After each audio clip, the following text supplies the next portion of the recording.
ನನಗೆ ಅದ್ರ ಬಗ್ಗೆ ಸಂಪೂರ್ಣವಾದಂತಹ ಮಾಹಿತಿ ಇರೋದ್ರಿಂದ ಈ ಕೆಲಸವನ್ನ ಡಿಸ್ಟ್ರಿಬ್ಯೂಷನ್ ಅಮೃತ ಯೋಜನೆ ಅಂತಂದ್ರೆ ಏನು? ಕೇಂದ್ರ ಸರ್ಕಾರ ನಗರ ಪ್ರದೇಶದ ಕುಡಿಯುವ ನೀರಿಗೆ ಮತ್ತು ಒಳಚರಂಡಿಗೆ ವಿಶೇಷವಾದಂತಹ ಅನುದಾನವನ್ನ ಅಮೃತ 1 ಮತ್ತು ಅಮೃತ 2 ಎರಡು ಯೋಜನೆಗಳನ್ನು ಮಾಡಿದೆ.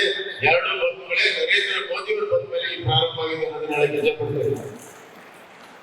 ಸುಮಾರು 7,000 ಕೋಟಿ ಇಡೀ ಕರ್ನಾಟಕದಲ್ಲಿ ನಗರ ಪ್ರದೇಶದ ನೀರು ಮತ್ತು ಒಳಚರಂಡಿಗೆ ಯೋಜನೆಗಳನ್ನ ಅನುಮೋದನೆ ನಾವು ಮಾಡಿದ್ವಿ. ನಾನು ಮುಖ್ಯಮಂತ್ರಿ ಇದ್ದಾಗ ಅದರಲ್ಲಿ ಇವತ್ತು ಗದಗ ಕೂಡ 140 ಕೋಟಿ ಮತ್ತು ಹಾವೇರಿಗೆ 170 ಕೋಟಿ ಇವತ್ತು ನಾನು ಮಂಜೂರಾತಿ ಮಾಡಿದ್ದೇನೆ. ಆ ಕೆಲಸವನ್ನ ಕಟ್ಟುನಿಟ್ಟಾಗಿ ನಾನು ರಾಜ್ಯ ಸರ್ಕಾರದವರಿಗೆ ಪೂರ್ಣ ಮಾಡ್ತೇವೆ ಅನ್ನುವಂಥ ಮಾತನ್ನು ಹೇಳ್ತೇನೆ. ಅದಾದ್ರೆ ನಿಮ್ಮ ಕುಡಿಯುವ ನೀರಿನ ಸಮಸ್ಯೆ ಒಂದು ಹಂತಕ್ಕೆ ಬಗೆಹರಿಯುತ್ತೆ. ಕುಡಿಯುವ ನೀರಿನ ಸಮಸ್ಯೆ ಅದು ಡೈನಾಮಿಕ್ ಪ್ರಾಬ್ಲಮ್.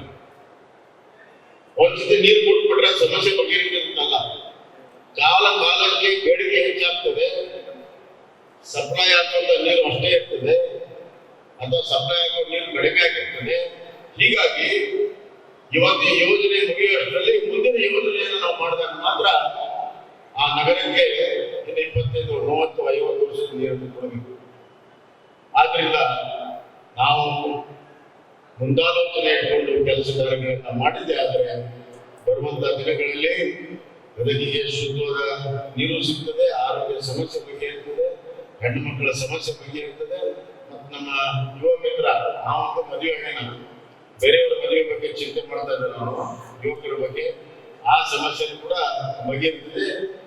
ಆದಷ್ಟು ಬೇಗನೆ ನೀರನ್ನ ಕೊಟ್ಟು ಎಲ್ಲ ಗಂಡು ಮಕ್ಕಳಿಗೆ ಇಲ್ಲಿ ಹೆಣ್ಣು ಕೊಡುವಂತ ವ್ಯವಸ್ಥೆಗಳನ್ನ ಮಾಡೋದಕ್ಕೆ ಎಲ್ಲರೂ ಕೊಡ್ಸಕ್ಕಂತೂ ಆಗುದಿಲ್ಲ. ಆ ವಾತಾವರಣ ನಿರ್ಮಾಣ ಮಾಡೋದಕ್ಕೆ ನಾನು ಪ್ರಾಮಾಣಿಕ ಪ್ರಯತ್ನವನ್ನ ನಾನು ಮಾಡ್ತೇನೆ ಅನ್ನುವಂಥ ಮಾತನ್ನು ಹೇಳಕ್ಕೆ ಇಚ್ಛೆ ಪಡ್ತೇನೆ. ಆದ್ರೆ ಆ ಪಾಯಿಂಟ್ ಅಲ್ಲಿ ಅವ್ನು ಹೇಳಿದ ಪಾಯಿಂಟ್ ಅಲ್ಲಿ ಬಹಳ ಪ್ರಮುಖವಾಗಿರುವಂತಹ ಪಾಯಿಂಟ್ ಅನ್ನು ಹೇಳ್ತಾರೆ.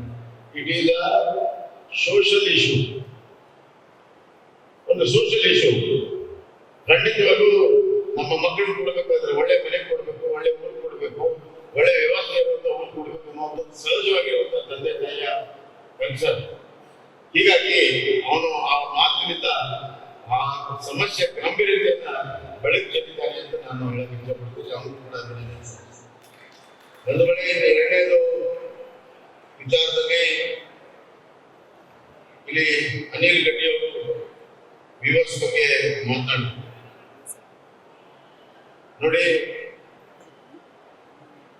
ನೇಕಾರರಲ್ಲಿ ಮೂಲಭೂತವಾಗಿ ಹ್ಯಾಂಡ್ಲೂಮ್ ನೇಕಾರ ಮೊದಲಿಂದ ಇರುವಂತವರು ಒಟ್ಟು ಹಲವಾರು ಯೋಜನೆಗಳಿವೆ. ಆದರೆ ಇತ್ತೀಚಿನ ದಿನಗಳಲ್ಲಿ ಪವರ್ ಲೂಮ್ ಸಂಖ್ಯೆ ಹೆಚ್ಚಾಗಿದೆ. ನಾನು ಮುಖ್ಯಮಂತ್ರಿ ಇದ್ದಾಗ ಬಹಳ ದಿನಗಳಿಂದ ಒಂದು ಸಮಸ್ಯೆ ಇತ್ತು. ಪವರ್ ಲೂಮ್ ಹ್ಯಾಂಡ್ಲೂಮ್ ಕೊಡುವಂತಹ ಕನ್ಸೆಷನ್ ಅನ್ನ ಅವರು ಕೊಡಬೇಕು ಅಂತ. ಹ್ಯಾಂಡ್ಲೂಮ್ ಬಹಳ ಕಷ್ಟಪಟ್ಟು ಮಾಡುವಂಥದ್ದು, ಅದಕ್ಕೆ ವಿಶೇಷ ಕನ್ಸೆಷನ್ ಕೊಟ್ಟಿದ್ದೇವೆ. ಅದು ಸರಿಸಮನ ಕೊಡದಿದ್ರು ಕೂಡ ಕೆಲವು ಕನ್ಸೆಷನ್ ಕೊಡಬೇಕು ಅಂತ ಹೇಳಿ ಪವರ್ ಲೂಮ್ ಕೂಡ ನಾನು ಕೆಲವು ಕನ್ಸೆಷನ್ ಮಾಡಿ ಕಿಸಾನ್ ಸನ್ಮಾನ್ ಯೋಜನೆ ತರ ನೇಕಾರ್ ಸನ್ಮಾನ್ ಯೋಜನೆಯನ್ನು ನಾನು ಜಾರಿಗೆ ತಂದಿದ್ದೇನೆ. ಕೋವಿಡ್ ಸಂದರ್ಭದಲ್ಲಿ 5,000 ರೂಪಾಯಿ ಪ್ರತಿಯೊಬ್ಬ ನೇಕಾರ ಮತ್ತು ಕಾರ್ಮಿಕ ಇಬ್ಬರಿಗೂ ಕೊಡುವಂತಹ ವ್ಯವಸ್ಥೆ ನಾನು ಮಾಡಿದ್ದೇನೆ. ಅಷ್ಟೇ ಅಲ್ಲ, 50 ಯೂನಿಟ್ ವರೆಗೂ ತಮಿಳುನಾಡಿನಲ್ಲಿರುವ ರೀತಿಯಲ್ಲಿ 50 ಯೂನಿಟ್ ವರೆಗೂ ಹ್ಯಾಂಡ್ಲೂಮ್ ನೇಕಾರರಿಗೆ ಪುಕ್ಕಟ್ಟೆ ವಿದ್ಯುತ್ ಶಕ್ತಿಯನ್ನು ಕೊಡುವಂತಹದ್ದನ್ನು ಕೂಡ ನಾನು ಅಧ್ಯಯನ ಮಾಡಿದ್ದೇನೆ. 50 ಯೂನಿಟ್ ವರೆಗೂ ಸಾಮಾನ್ಯವಾಗಿ ಎಷ್ಟು ಬಳಕೆ ಮಾಡ್ತಾರೆ ಅದನ್ನ ಪುಕ್ಕಟ್ಟೆ ಕೊಡುವಂತಹದ್ದಕ್ಕೂ ಆಜ್ಞೆ ಮಾಡಿದ್ದೇನೆ. ಸರ್ಕಾರಿ ರಂಗದಲ್ಲಿರುವಂತಹ ಸಾಲ ಕೇಂದ್ರ ಸ್ವಾಮ್ಯದ ಬ್ಯಾಂಕ್ನಲ್ಲಿ ಮಾಡಬೇಕು ಅಂತ ಹೇಳ್ತಾರೆ. ಖಂಡಿತ ಆ ವಿಷಯವನ್ನ ನಾನು ನಮ್ಮ ಹಣಕಾಸಿನ ಸಚಿವರು ಮತ್ತು ಬ್ಯಾಂಕರ್ಸ್ ಹತ್ರ ಮಾತನಾಡಿ ಅದಕ್ಕೆ ದೊಡ್ಡ ಪ್ರಮಾಣದ ಹಣಕಾಸಿನ ನೆರವು, ಸಾಲ ಸೌಲಭ್ಯಗಳನ್ನ ಸಹಕಾರಿ ಬ್ಯಾಂಕ್ನಲ್ಲಿ ಯಾವ ರೀತಿ ಇದೆ ಅದಕ್ಕಿಂತ ಹೆಚ್ಚಿನ ರೀತಿಯಲ್ಲಿ ನಮ್ಮ ನ್ಯಾಷನಲೈಸ್ ಬ್ಯಾಂಕ್ ಅಲ್ಲಿ ಮಾಡೋದಕ್ಕೆ ಖಂಡಿತವಾಗೂ ನಾನು ಪ್ರಯತ್ನವನ್ನು ಮಾಡ್ತೇನೆ.